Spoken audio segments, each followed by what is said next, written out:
Assalamualaikum warahmatullahi wabarakatuh. Nama saya Fadli. Saya akan menjelaskan mengenai tanggung jawab sosial dalam mewujudkan kesejahteraan sosial umum. Tanggung jawab adalah suatu kewajiban atau keharusan yang harus kita lakukan atau kita kerjakan sesuai dengan tuntunan yang telah kita pelajari dan kita ketahui. Apabila kita tidak mengindahkan apa yang telah ditanggungjawabkan kepada kita, maka kita termasuk orang-orang yang zalim. Tanggung jawab dalam aspek perusahaan. Tanggung jawab dalam aspek perusahaan adalah suatu tanggung jawab yang dimiliki oleh perusahaan tanpa memikirkan ekonomis umat manusia. Seperti sabda Rasulullah sallallahu alaihi wasallam, bukan muslim yang baik apabila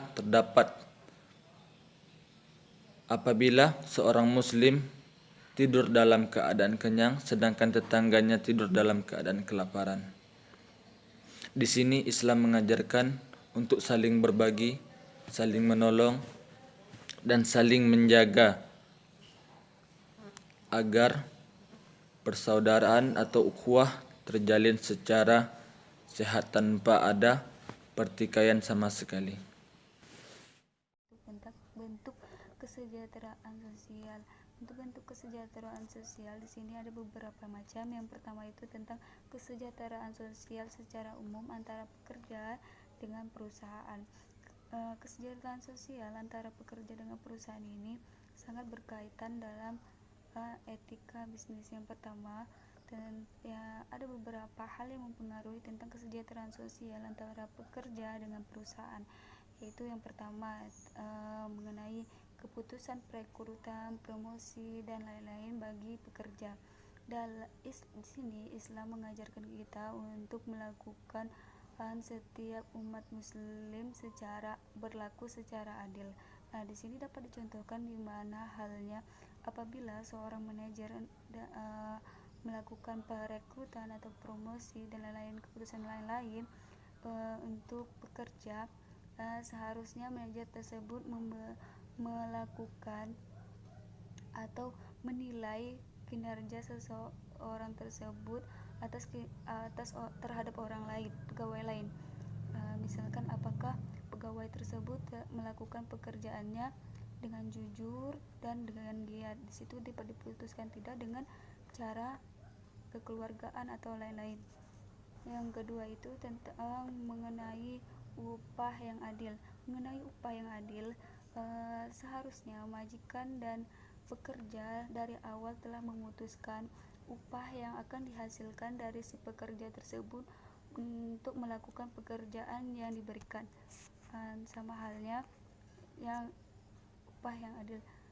Misalnya, contohnya hak pribadi di sini dimaksudkan apabila pekerja memiliki masalah fisik yang membuatnya tidak bisa mengerjakan tugas yang diberikan dan majikan tertentu atas suatu kesalahan fisiknya, maka di sini si majikan ini dilarang untuk menyebarkan atau menyiarkan kekurangan dari si pekerja tersebut.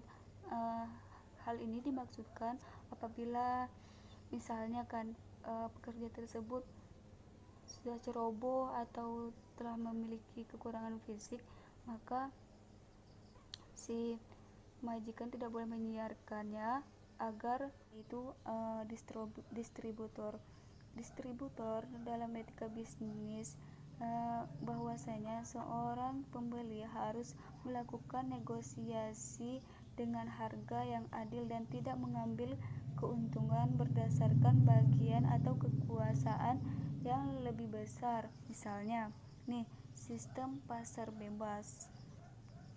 Yang kedua yaitu pembeli atau konsumen. Pembeli dan konsumen seharusnya menerima barang dalam kondisi baik dengan harga wajar. Maksudnya di sini konsumen di sini apabila melakukan transaksi pembelian kepada penjual, yaitu barang yang diterima itu harus sesuai, barang dengan harga itu harus sesuai. Jangan sampai hal terjadi, misalnya nih, si pembeli membeli beras sekilo dengan harga 13.000, akan tetapi pas sampai di rumah barang tersebut hanya diterima 9 ons. Nah, 1 onsnya lagi itu dicurangin oleh si penjual. Itu tidak boleh dilakukan kayak gitu. Terus selanjutnya, apabila si pembeli ini melakukan transaksi kepada penjual, barang yang dibeli itu sangat mahal, tetapi barang tersebut terjadi palsu. Nah, di situ terjadi penipuan. Baiklah, di sini saya akan meneruskan atau melanjutkan bentuk-bentuk dari kesejahteraan sosial umum. Adapun bentuk-bentuk dari kesejahteraan sosial umum yang ketiga yaitu kesejahteraan sosial umum antar pesaing. Nah, kesejahteraan sosial umum antar pesaing yang adanya di negara-negara barat, mereka menyatakan di kawasan mereka itu menggunakan prinsip persaingan pasar. Nah, tentu orang-orang barat ini atau mereka ini akan mempublikasikan bisnisnya, akan memperlihatkan bahwa usaha mereka ingin memenangkan diri mereka sendiri, yang mana tujuannya untuk mengeliminasi para pesaing, sehingga perusahaan yang ada akan memperoleh ekonomi di atas rata-rata, itu melalui praktek penimbunan dan juga monopoli harga. Nah, jadi kesimpulannya, pesaing terhadap kesejahteraan sosial ini kurang baik, karena tujuannya hanya untuk memenangkan dirinya sendiri melalui praktek penimbunan dan juga monopoli harga. Dalam pandangan Islam sangat menghargai bahwa pasar itu sebagai tempat wahana bertransaksi dan perniagaan yang dilakukan secara halal dan thayyib. Sehingga secara umum mekanisme pasar itu berdasarkan prinsip saling ridho untuk mendapatkan keadilan, untuk mendapatkan suatu keadilan. Nah, Islam menolak konsep dasar persaingan bebas. Kenapa? Karena bisa mengabaikan etika dan juga norma. Sehingga pasar yang menggunakan prinsip persaingan bebas ini tidak akan mampu merealisasikan tujuannya untuk mencapai kesejahteraan dan juga keadilan. Kemudian yang keempat itu adalah penyelenggaraan kesejahteraan sosial umum. Itu melalui 4 cara. Yang pertama, rehabilitasi sosial, jaminan sosial, pemberdayaan sosial, dan juga perlindungan sosial. Yang pertama, rehabilitasi sosial. Rehabilitasi sosial itu digunakan untuk memulihkan dan mengembangkan kemampuan seseorang untuk menjalankan fungsi sosial. Itu melalui motivatif, persuasif, baik dalam keluarga maupun dalam masyarakat.